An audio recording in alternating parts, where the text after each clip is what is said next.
Ah, hello everyone. Welcome back to another chapter. Been, of course, busy lately doing all the things that I always bring up as an excuse for not being consistent, but to hell with it. I'm here now, we're doing it now, and here we are at chapter 26. For Bodil. A night and a day and another night of sailing passed after the flight from the seat of Svitjod, and the crew of the unnamed ship finally stopped to perform the rite they deeply needed to do. There, in the endless, teeming wilderness, they saw a clearing where the trees allowed a patch of grass to grow clean and uninterrupted. They could hardly believe their fortune, for as they approached the place on the shore, they saw a young deer eating at the grass. They'd quietly taken a bow and arrow, each, to be sure. They'd shot it all at once, dropping it with 3 arrows through the body and neck. It didn't die immediately and turned to run, but all its energy and life force bled out of it in seconds, and it fell 2 bounds away. The ship was rowed to the shore, and they all leapt from the railing onto the grass. Their first task was to gather together the arrows and clean the deer, and then they worked with axes to gather together as much wood as they could pile to make for Bodil a great pyre. In mournful silence, they lifted Bodil's body from the ship and laid her carefully on the wood. The pyre wood was built in such a way then to allow for their offerings to be made for her. They laid her horn, filled with mead, down next to her. On her body, they put her shield and good long knife. This may this serve you well to take you home, Inga said. What else shall we put with her? Food. That which she loved the most in this life. We have to send her to the great hall with a feast of her own to bring, for she will want to share. The deer. Should we send the whole thing with her? No, Ragnar said, surprising all. That deer was the lassie's gift to us. Our own feast we can share with her. This is her gift. That is why the deer stood there for us. It was her. They all nodded. It was a good young male deer. She would have loved it. She'd have eaten the rest when we were all done, Inga said reflective. She would have eaten most of it before we had a chance and let us have the scrap, if we were lucky, Olaf said. I never sailed with her so long as all you, but in the last few years I have come to know of her well. Give her a leg. She'd like that. I think Ragnar is right. We should eat the deer with her. Harold said, putting a hand on his shoulder. But first the fire. They all agreed, and all her friends knelt around her pyre, and each worked to make a fire for her. When they each had one, they all stood back and observed the flames grow to start and catch on the cloth wrap around her body. I never checked to see if she broke her wrist, Fitbjorn realized aloud. What? She didn't break her wrist, Inga said. Not when she fell under and was under the horse. No. She got a bad kick and died quickly. I cared for her body. I think her wrist was fine. Ragnar had tears welling in his eyes as he watched. She was always good for laughter, Havald said. Have we? He turned back to the others who hadn't known Bodil but joined on their voyage. Do we have any more mead? We need to make a bloat for her. I think I can find some. And food, Ragnar said, with what sounded like anger entering his voice. We need to make a feast of this. get out that cask of the mead and cook the deer meat on her fire. His voice quivered, nearing sobs as he spoke, but his passion pushed through the grief. Ragnar took his own horn from his belt and poured full from the generous barrel of mead that Harold had gifted them. He looked to the rest.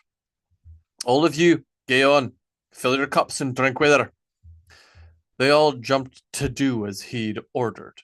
Ragnar went to the pyre and put his cup out to knock it against Bodil's horn. This one's for ye, lassie, and to God Almighty, I pray he has a place for ye, if ever ye'd like to visit. He poured out a large gulp onto the ground and drank the rest in one drink. Bodil, everyone said together, and poured out a sip for her. Then they too each drank. Every time I ever looked at her, she always seemed to be enjoying herself or fighting with Ragnar, Sven said. The man stood nearly as tall and broad as Hafald and was smiling as he spoke. I'm honored to have known her, and honored more to be here for her pyre. Aye, Ragnar said. I'll make a Christian prayer for she. She was a follower of Thor, Inga said. We'll do both. She and Ragnar nodded to each other. But you should go first. Your love for her is obvious, and she would appreciate it. All as much as she'd complain about you openly and to your face. This made Ragnar laugh, a laugh that turned into a sob. Thor, mighty Thunderer, great protector of Midgard and most fortunate of us now. The Valkyrie bring a warrior to the hall now. For there are none but the Valkyrie who could manage to take her, and nowhere but the hall of the slain warriors where she would go. Bodil was a great feaster and strong warrior. She goes now to reside with you, and will forever be a scourge to the tables. Whenever we make for her a bloated offering, we will need to make sure our addition is great in wealth, for nothing less would ever do. Thor, son of Odin, receive this guest and ready yourself. A proud and strong woman comes, and I think she means to fuck you. Prepare, O mighty one. Many of those listening laughed and shed glad tears for the funeral rite being spoke. Aye, that were well said, lassie. Saying the word in reference to another seemed to actually hurt him some as he said it. Now then, I have my own rights to be speaking for her. He put his hands together and approached the now roaring fire. Bodil, lassie, we spent all our time together, never telling you how much I loved you. And that's the only thing I regret about our time. I'm sure we'll see each other again, but until then I can only stand here and pray for you. O Lord God in heaven, and your Son the Holy Christ, hear my humble plea unto you now. There's a soul what's just gone up to the gates. Bodil is a bright soul, and she'll talk you rare rough, but hear me now and let her past them gates. Of all the heathens and heretics, drunks and fornicators here on earth, she were my favourite. Lord God, protect and keep her soul guarded and close. You have a righteous and loving soul with you. Keep her in your heart forever. I plan on speaking with her at length when I come and meet you. In the name of the Lord, keep safe her soul and welcome her in love and your mercy. Amen. He poured out more of the mead. He then turned to the others. Come on, all you then. Gay on and throw in your prayers for the lassie. I'm sure she'd appreciate them. I have a story to tell, Neil said, stepping forward. Aye, laddie, that's a grand idea. It was of the time in Jerusalem when Bodil and I were getting together the things that we'd need for the ceremony that night. We had to go out to the marketplace, looking for the candles, That tricksy damned woman made me search all over and everywhere for them. You see, she told me that I needed to find a very special kind of candle. It was something to do with the ceremony of hell we were going to partake in that night. And for it, she wanted to have a special candle. She was so sure that it was needed. This one type of candle she needed. He smiled at the memory. So I go for her, and she follows me. As we are in the marketplace, we spend so much time looking around at all of the things. All the time she is asking me, "Where is my candle? Where is my candle?" And I am having to tell her the time that I have not found it yet. The second time that I said to her that I didn't know where to find it, she said something that made me suspicious. She said to me, "You have not found it because you don't know where to look. And you don't know where to look because you don't ask the right questions." This I found strange, but started to ask those at the stalls if they knew of a candle seller in the market. Of course, I was cursing myself for not thinking this earlier, and eventually I am told of a merchant who may have what we need. So Bodil and I go to seek out this merchant until we eventually do find the one we are in search of. This old woman there had many things in her stall beneath her canvas, and I wanted to find the candles from her. She indeed had many candles, and they were all well, but Bodil told me that each was wrong somehow, and told me of what kind would be perfect. I turned to the old woman and pointed to candles to show her a one larger. She could not understand my speech, and I could not understand hers too. Then the strangest thing happens, and she starts to point at Bodil. I look back at her and point to the candle again, and the old woman points again to Bodil. Finally, I think my foolishness ended, and I see the look of mischief in Bodil's eyes. "Do you know where I can find this special candle, Bodil?" I asked her, and surely she pulls the very candles that we need from her pouch at her side. So she and the old woman start to laugh together. The toothless merchant must have seen what happened, and they both of them laughed good for my folly. Now you understand. We searched not too long through the markets, so we wasted not too much time. But when I asked her why she would do such a thing, she said to me that it was because I needed to relent. I needed to trust enough to ask a woman. She empowered herself at my expense before the ceremony. He laughed then through a smile. That woman always powerful in her witch ways. You have not found it because you don't know where to look. And you don't know where to look because you do not ask the right questions, she said to me. He turned to the pyre. That was burning strongly now. Bodil, my old friend and wise teacher, I hope you know now that I learned to ask the right questions. He stopped then, tears burning from his eyes, and drank from his horn. Aye, laddie, that reminds me of the lassie gay Will. She'd do something exactly like that. Didn't matter how long it took. When she had a lesson to teach, she didn't mince a moment but to have it taught. I have a tale to tell of her feasting too, Inga said. Speaking of the feast, though, how comes the deer meat? It cooks. There we need only to wait some. Tell us of this tale you have. The feasting of Bodil was legend. She began, taking on the expressive storytelling manner of Niels. We all know she could eat and drink and carouse so long into the night that few could match her. None, Ragnar corrected. But feasting is not only eating, it is sharing. I remember when we were on the beach of Sicily many years ago, this was. All of us were at the fires we had cut from the trees, and we made ourselves meals to eat. But it was Bodil who'd put us all to shame with her great and unexplained store. Somehow she managed to take a whole giant fish from somewhere, and it was cooked upon our fire. We all ate it together.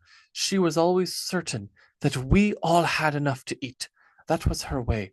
It didn't matter if we were in a distant desert or in the middle of the foreign kingdom. Bodil would always have something for us to share. Hail, many said together and drank for her. I remember that, Neil said. She brazenly stole that fish, didn't she? The fish were for all, but she didn't care to wait for the allowed amount and just grabbed one for us, Inga responded and laughing. I would share of her fighting, the huge Haffald said, for she was a good fighter, as well as a fine eater. Whenever we found ourselves in the shield wall, she always stayed low and held firm. I never saw her waver in arm or spirit when there was a fight to be had. There was one fight I remember more than all the others, though. It was in Miklagard on the day when we were all witnessed to the castration of an emperor. The aggressive and angry Bodil was eating with Ragnar and I in the morning, having our breakfast at Kenapus.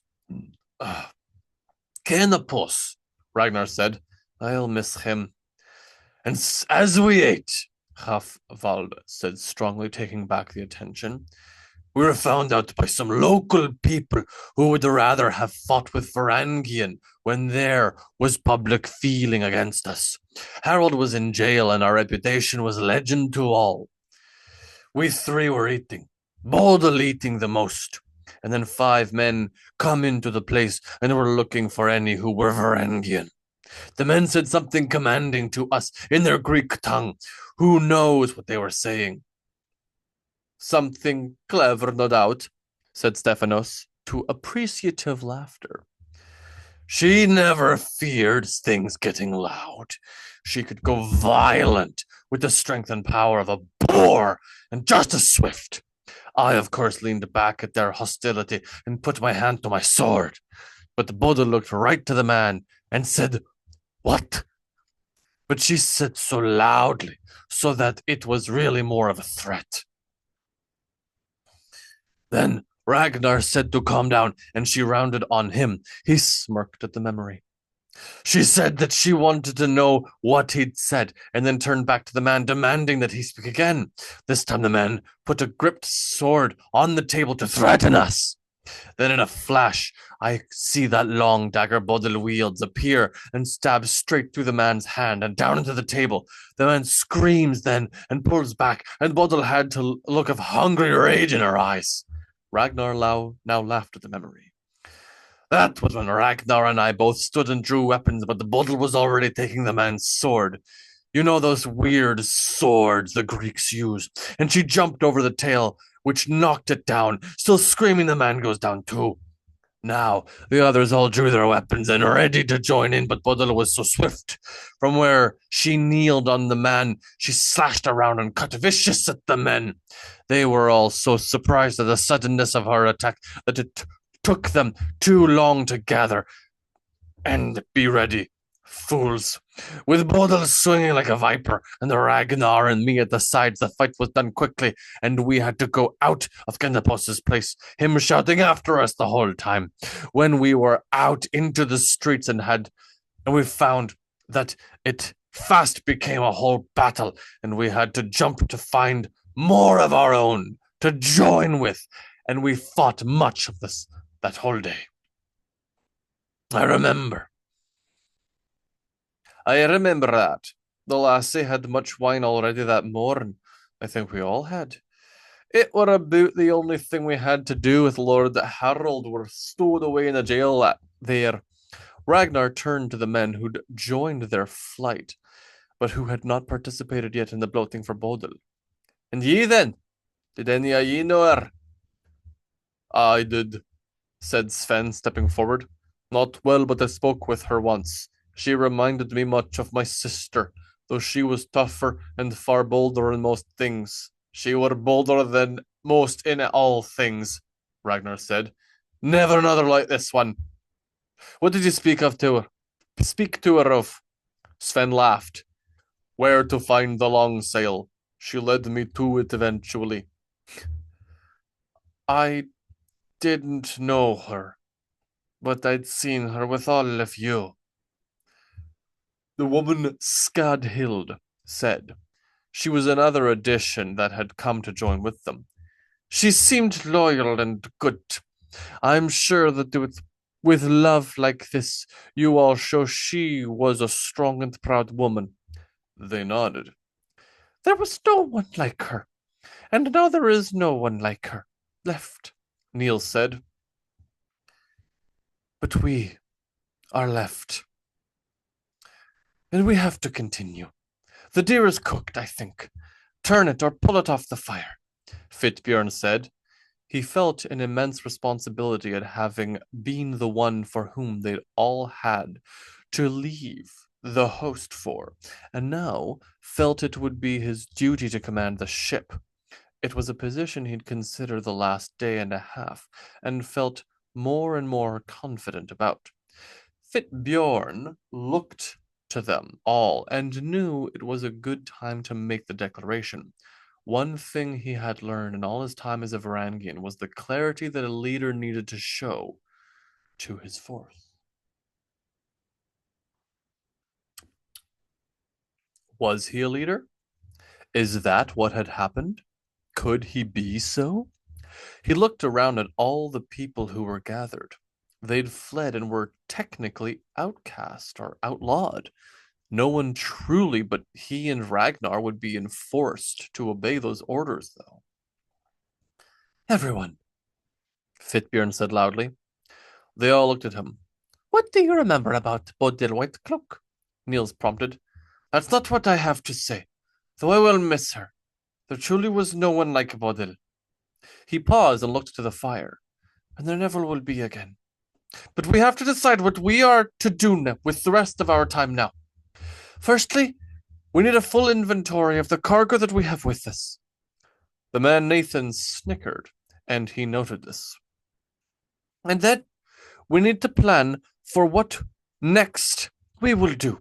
And then we will need to plan for what immediately we need to get for ourselves. The food we have won't last forever, so securing a way to have more will be important. What do we need? Asked Skadhild.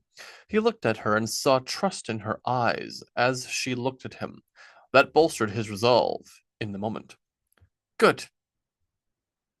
Well, first, we should have skinned that deer. We are outlawed now. I'm not, Nathan said. He stood shorter than Fitbjorn, but he didn't tower over the man. No? Then go back. Go and join with Harold and the rest. If you would stay with me, then outlawed is what you'll be, he said forcefully. We are outlawed and unknown. There is hope for us. Hope? Asked Eric. For what?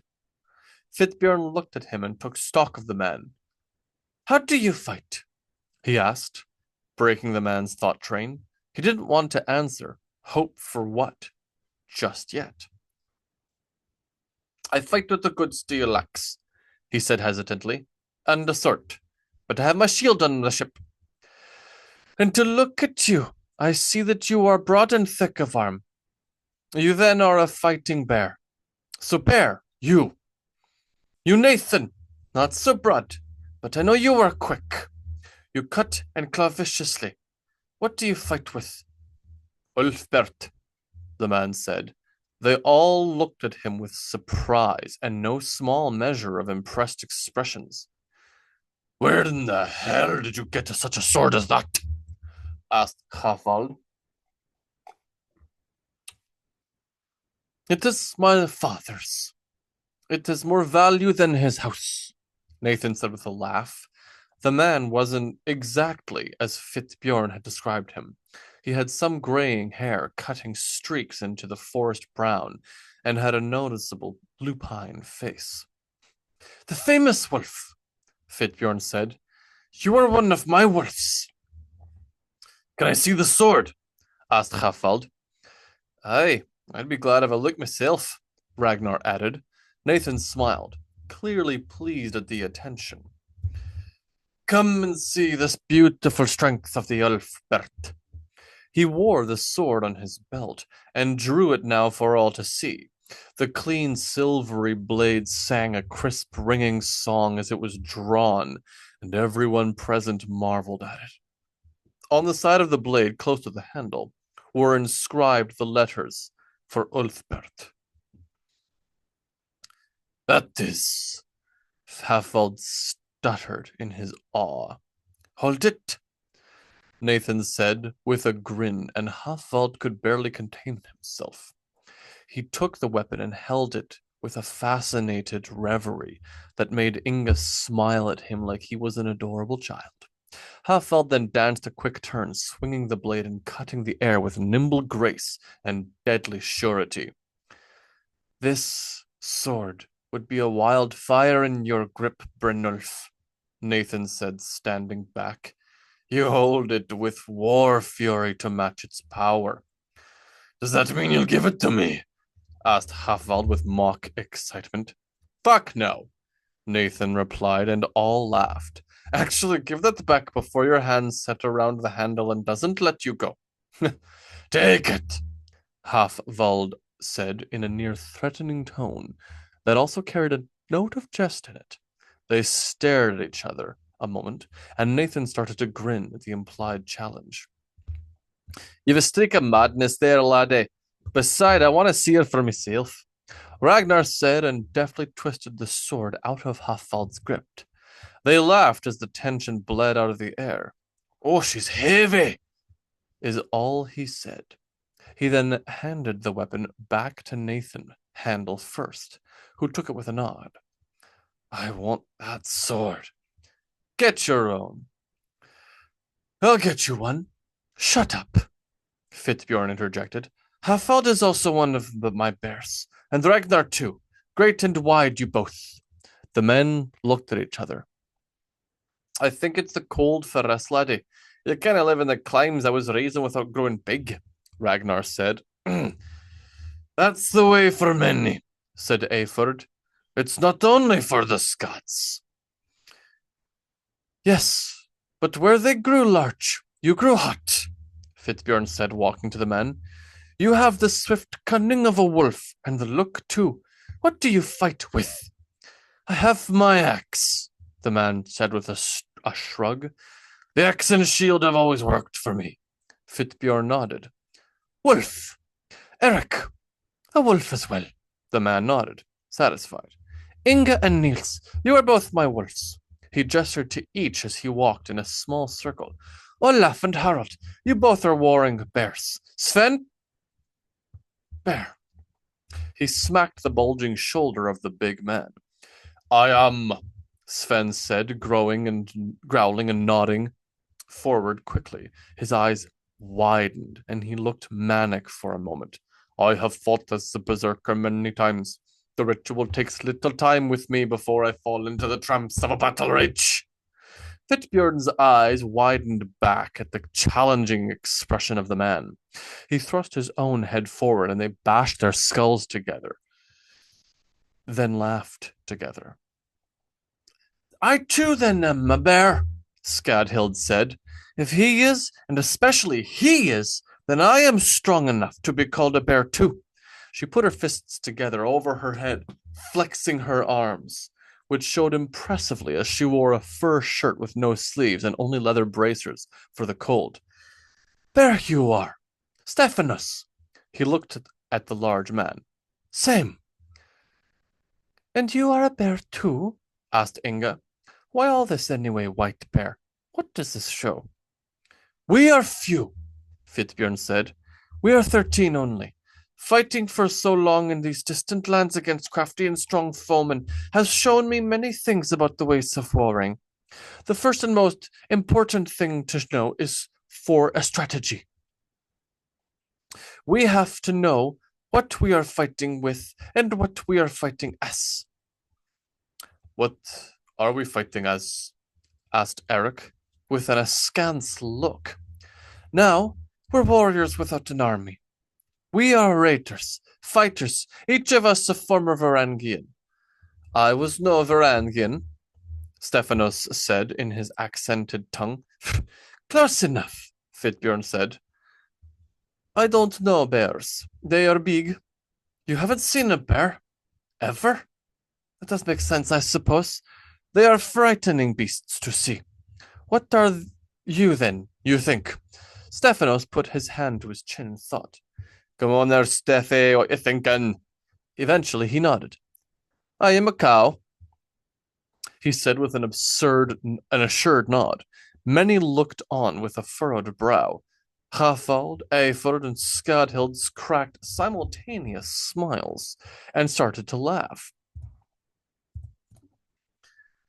This prompted the rest to join in, and some leaving Stephanos to look chastened. Shut it, Ragnar admonished.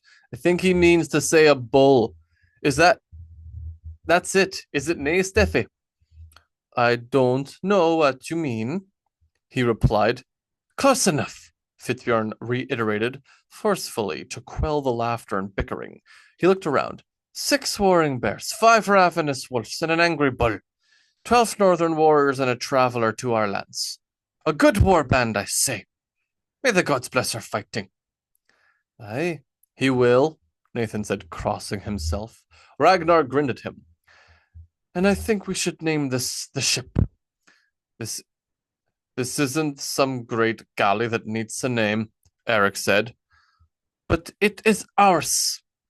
It is what we have right now, he thought for a moment. Bodil is feasting, he said, and they all nodded. Bodil is feasting. Some of them repeated.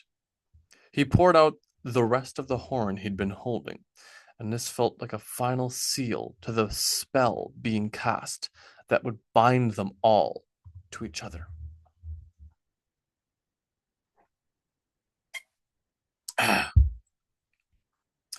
Yeah, for Bodil. Yeah, bittersweet, but I enjoyed writing that character. I really did. Additionally, for my outfit today, I am not wearing any of the furs. I am wearing a very warm woolen sweater on which I have knitted an Ægishjálmur. So I put that in there myself, but I did not make the sweater, though I wish I had. It's really, really well made. Now, I'm going to touch very briefly on the controversy around the Ægishjálmur. This symbol is considered by many to not actually be Viking because it was a Christian symbol that was added into the culture well later. That one, along with another symbol that you might have heard of called the Vegvazir. And it has been co-opted, kind of, by modern Vikings. So some people will argue that it can't be Viking because it was not used historically by peoples who would have referred to as Vikings. I mean, I don't know. I like to think of it that there's few things on this wide, beautiful plain quite so Viking as stealing something from the Christians. So I like it. I wear it. And I will defend the use of it. For Bodil.